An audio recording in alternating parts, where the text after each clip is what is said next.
Oke, Assalamualaikum warahmatullahi wabarakatuh. Perkenalkan kami dari kelompok IM Akui akan menjelaskan mengenai laporan tugas besar dari step 1 hingga step 14. Saya sendiri Kofrian Syahputra dan ada rekan saya Ahmad Kadir dan Muhammad Akil, Aska Mardian dan Muhammad Alvino. Oke, langsung saja untuk step 1 ini kita melakukan survei terkait website LMS. Kita menggunakan website LMS. Di sini terdapat beberapa survei yang kita gunakan, yaitu menggunakan Google Form. Ada beberapa terkait pertanyaan untuk website LMS. Datanya sebagai berikut. Dan di sini juga kita telah pada step 1 kita telah membuat user persona sebagai berikut. Langsung untuk step 2-nya, pada untuk step 2 dan 3 ini memahami fungsi bisnis dan prinsip desain UI. Terdapat juga untuk flowchart dari yang telah kita bikin terkait website LMS sebagai berikut untuk timeline dan my course overview. Dan terdapat beberapa requirement system yang telah terlampir pada layar. Dan juga pada step ini terdapat mental model sebagai berikut yang terlampir pada layar. Dan kita telah membuat HTA-nya atau hierarki task analisnya seperti yang terlampir pada layar berikut.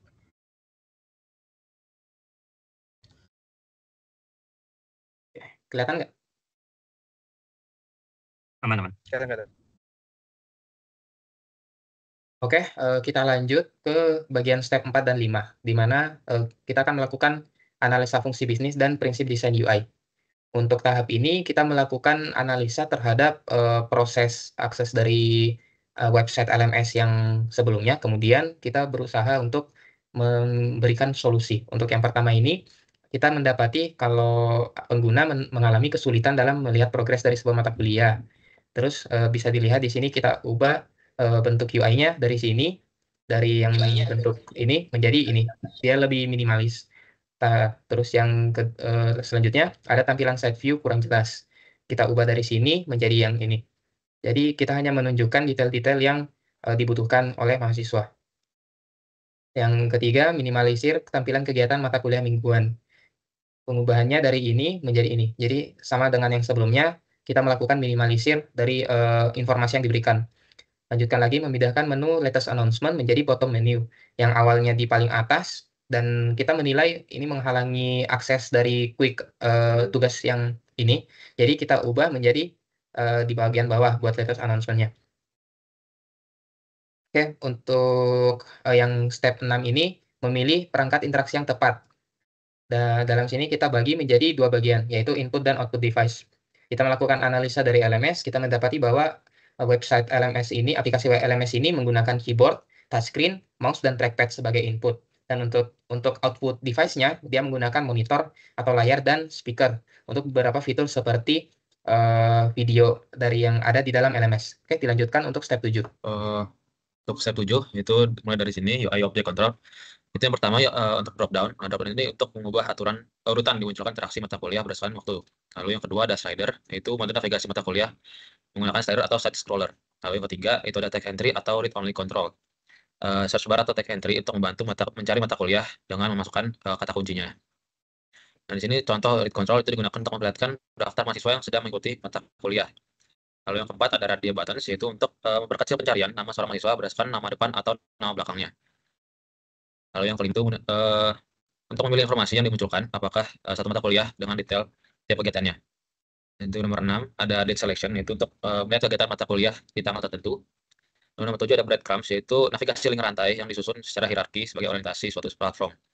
Itu nomor 8, yaitu link untuk navigasi untuk akses halaman web lain. Dan yang ke-9 ada custom controls. Ini adalah kontrol custom yang berfungsi untuk membuka atau menutup side menu pada mata kuliah yang sedang diikuti mahasiswa. Lalu yang 10 ada buttons, yaitu contoh yang fungsinya untuk mengkonfirmasi kita akan mengunggah pesan ke forum. Lalu perubahan pada website LMS.com University. Yang pertama itu mengubah metode button minimize ketika kegiatan tiap pekan mata kuliah. Nah, masalahnya mahasiswa itu tidak menyadari bahwa LMS itu memiliki fitur ini. Nah, justifikasinya itu kita memunculkan tampilan minimize sebagai default dan memilih jenis konten yang diperlihatkan pada mode minimize. Nah, agar mahasiswa lebih terbiasa dan penggunaan button ini jadi di bagian akhir mereka baca. Ini before dan after-nya, sebelumnya di sini dan setelahnya di sini. Kita lanjut ke step 8 dan 9. yaitu analisis desain teks serta feedback, guidance, dan assistance. Penerapan pedoman pesan teks dan pesan serta justifikasi. Yang pertama itu writing message text box. Yang ini untuk pada saat user mencoba login tetapi username itu salah atau tidak sesuai atau yang terdaftar. Lalu yang kedua ini sama seperti sebelumnya, cuma bedanya ini jika username yang dimasukkan itu tidak valid atau tidak lengkap. Yang ketiga ini sama seperti sebelumnya. Yang ketiga itu untuk password apabila password yang dimasukkan oleh user itu tidak sesuai. Lalu yang keempat ada message box control, itu membutuhkan pilihan user untuk yang akan diminta memilih terkait pengiriman tugas. Lalu B, penerapan guidance dan feedback beserta justifikasinya. Yang pertama guidance-nya. Nah, ini adalah pesan yang muncul contoh pesan yang muncul ketika mahasiswa mengupload file dengan format yang salah. Nah, yang kedua itu feedback. Nah, gambar ini merupakan menampilkan halaman atau bagian platform pembelajaran yang menampilkan nilai yang diberikan oleh dosen sebagai feedback dari tugas atau kuis yang telah dikerjakan oleh mahasiswa. Nilai ini pun ditampilkan dengan detail kecilnya. Justifikasi untuk feedback itu nilai atau nilai dosen mengambil nilai yang diberikan oleh dosen sebagai feedback untuk tugas atau kuis yang telah dikerjakan oleh mahasiswa merupakan langkah yang krusial untuk mendukung proses pembelajaran. Akan lanjut ke step 10 dan 11. Baik, selanjutnya step 10, internasionalisasi dan aksesibilitas. Internasionalisasi, localization, target awal pengguna dari website LMS Learning Management System ini ditunjukkan untuk mahasiswa dan dosen Telkom University yang menggunakan aplikasi ini sebagai perantara belajar mengajar antara dosen dan mahasiswa. Dikarenakan tidak semua mahasiswa Telkom University berasal dari Indonesia, maka web LMS ini memiliki dua bahasa, yaitu bahasa Inggris dan bahasa Indonesia. Word and text. Dalam web yang dibuat, penulisan bahasa pada menu dan konteksnya menggunakan kalimat yang sesuai dengan KBBI, yang mudah dimengerti oleh pengguna. Image and symbol, gambar dan simbol yang digunakan dalam web memasang yang sudah familiar bagi pengguna, sehingga mudah untuk dikenali oleh pengguna dan tidak akan membuat pengguna dalam menggunakan web ini. Aksesibilitas dalam aplikasi ini berikut adalah beberapa fitur aksesibilitas yang umumnya ditemukan dalam Learning Management System atau LMS untuk mendukung berbagai kebutuhan aksesibilitas.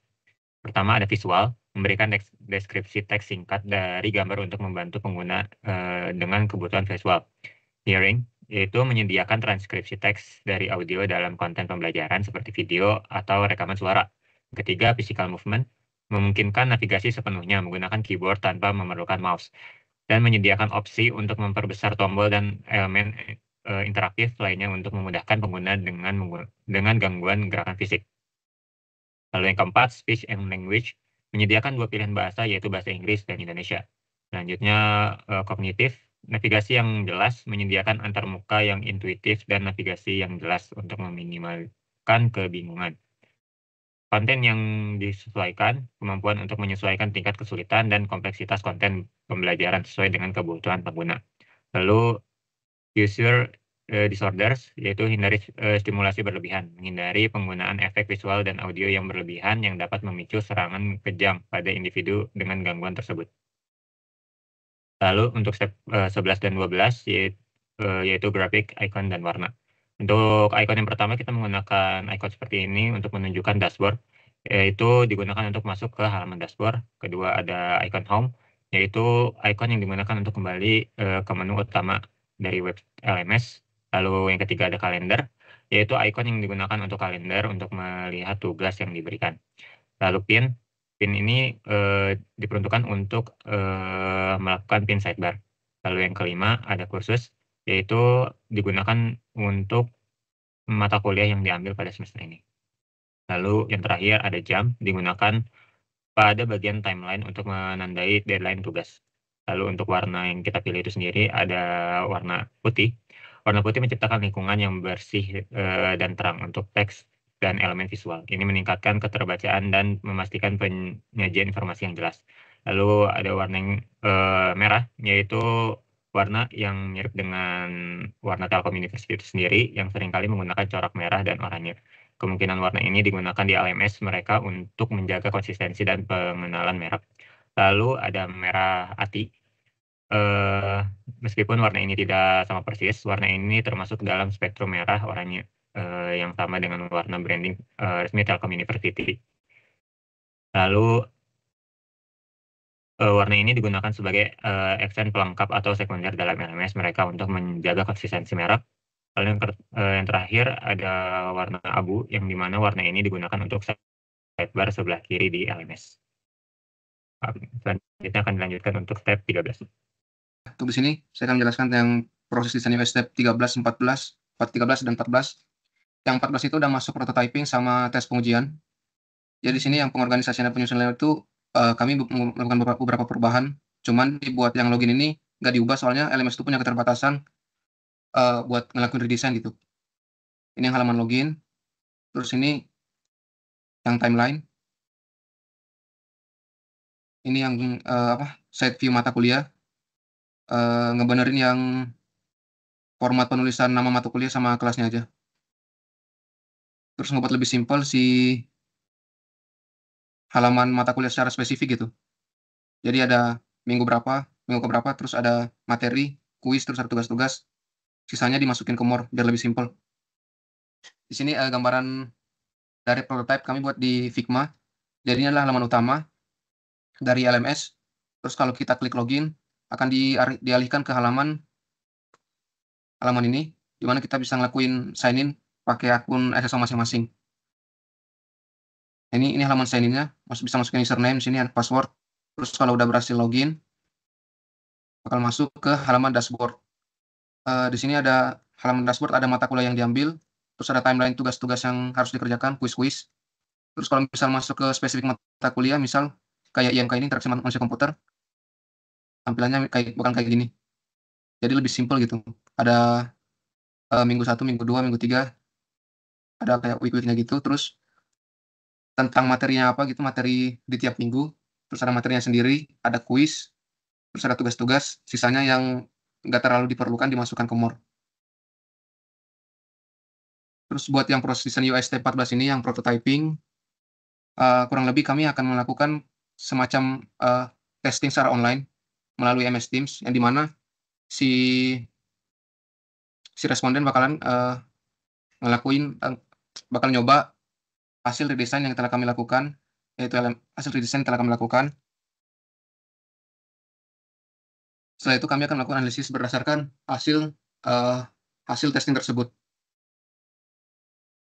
Ini tabel surveinya, jadi ada desain dari login, terus halaman utama, halaman login, halaman dashboard, halaman mata kuliah secara spesifik,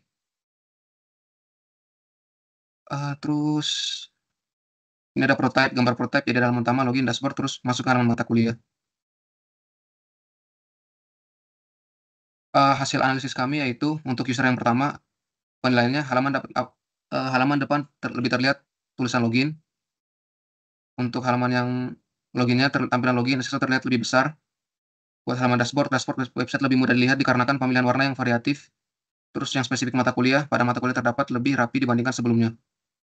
Buat user kedua, halaman login lebih tergampang. Terus halaman yang buat masuk ke akun, pemilihan warna yang sesuai pada saat login SSO. Halaman dashboard lebih mudah dilihat karena terdapat progres dari mata kuliah terkait. Terus untuk halaman mata kuliah itu, katanya setiap mata kuliah memiliki deskripsi yang sama sehingga mudah diakses. User ketiga juga sama, buat halaman utamanya. Halaman login lebih nyaman untuk dilihat untuk user ketiga. Terus untuk user ketiga ini, halaman dashboard-nya lebih mudah dikarenakan tidak ada announcement yang mengganggu. Terus halaman mata kuliahnya lebih simpel kalau menurut user ketiga.